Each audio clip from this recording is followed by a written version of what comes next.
Nashville. Demetria Kaladimos and Dan Miller with the news. Rudy Kalis sports. And Bill Hall's weather. Next on Impact 4, a night owl in tennis shoes. 54 years old. Some people think this man is crazy. You might think so too. But this running man could care less. I'm Andy Pearson. You'll meet one of Nashville's fixtures in the middle of the night. Coming up next in Impact 4.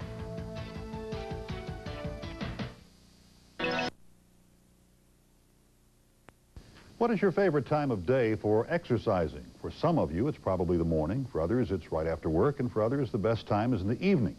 But one Nashville man says the best time for him to exercise is in the middle of the night, after he's been asleep for a couple of hours.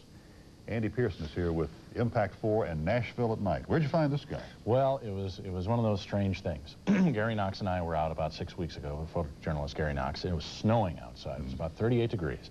And I'm driving down West End 3 in the morning, can't go to sleep. And I look over and I see this man running with his dog. And I don't usually do this, but I yelled out the window at him and said, "Do you always run at 3 in the morning?" Well, you're about to see the answer. I found this 54-year-old man who's been a fixture of the night in Nashville since the 1970s.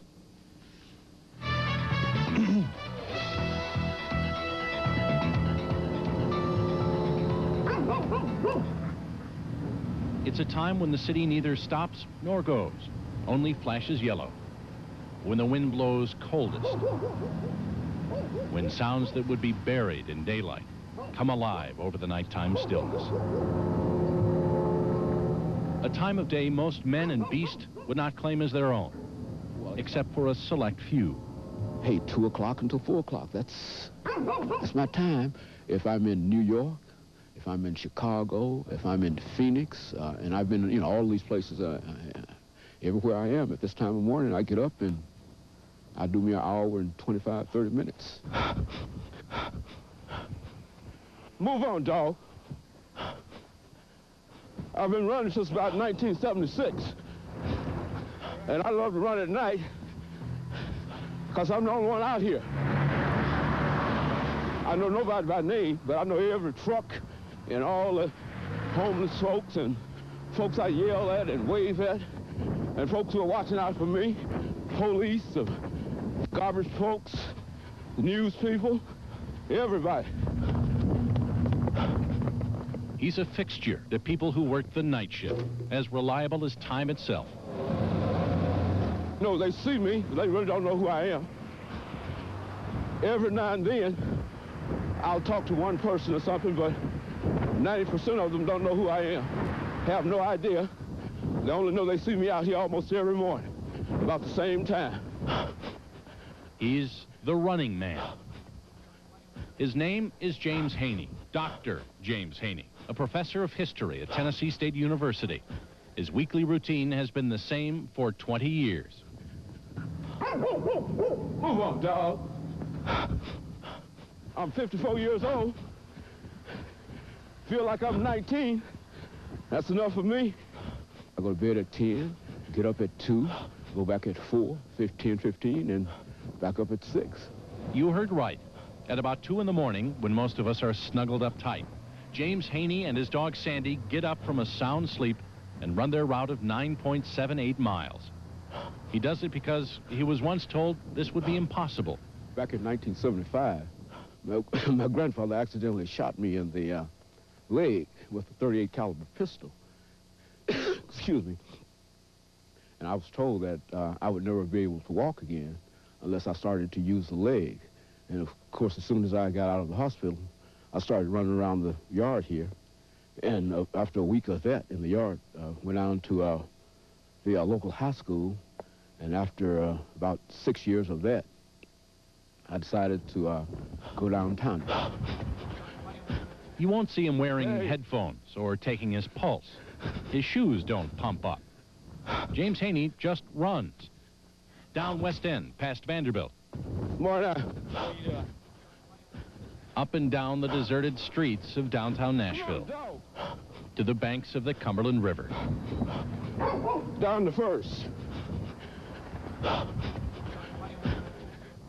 It's 9 7/8 of a mile down to the foot, all the way greeting and waving to people he's seen for nearly a third of his life. Man. How you doing this morning? Good, you? All right. James Haney does this 5 days a week. Same time, same route, same distance. I can't see any disadvantages in this at all. And this is what I do, and I love it. I'm not doing this with people. And if they think I'm crazy, well, I can appreciate that. I just believe in the human personality, and I believe that we can do anything that we want to do once we make up our minds to do it. It takes an hour and a half out of my day, and I think it's worth it. Plus, it requires discipline, and I think I got that. And that makes me feel good about myself, gives me greater self-esteem, and I can get out and meet the world better. As he makes that last block toward home, there's no one there. No welcoming committee at the finish line. No one to notice. Before he goes back to his wife and children in his warm bed, there's always a prayer of thanks that he's been able to put one foot in front of the other for another night. Oh, thank you. Okay. Thanks that he can still devote 2 hours out of each 24, even though it is in the middle of the night, to his body and his well-being. Thanks that there is life, and that life is good. Very few people that I grew up with are alive today, you see, and many of them have died of heart attacks and strokes and violence and whatnot, but Dr. Haney keeps pushing on. And I tell folks that I'm going to be around here a long, long time. I'm going to be around here at least 100 plus. I mean, that's what I'm looking for, you know. In fact, Dr. Haney says he plans to live to be 120. Very Willard Scott. Now, does the doctor ever have problems out there? Anybody ever attack him or try to rob him or anything? Never. In 20 years. Really? Never had a problem. In all those cities, too. But he says the biggest threat is the cars, you know, coming out from the clubs late at night, so he doesn't run on Saturday. Yeah. Very impressive. I'm amazed he goes to bed, wakes up, and does this. Yeah, and he's refreshed. That's amazing. Goes back to bed. Demetria. Ahead on the scene at 6, they don't call him Mr. Fix-It for nothing.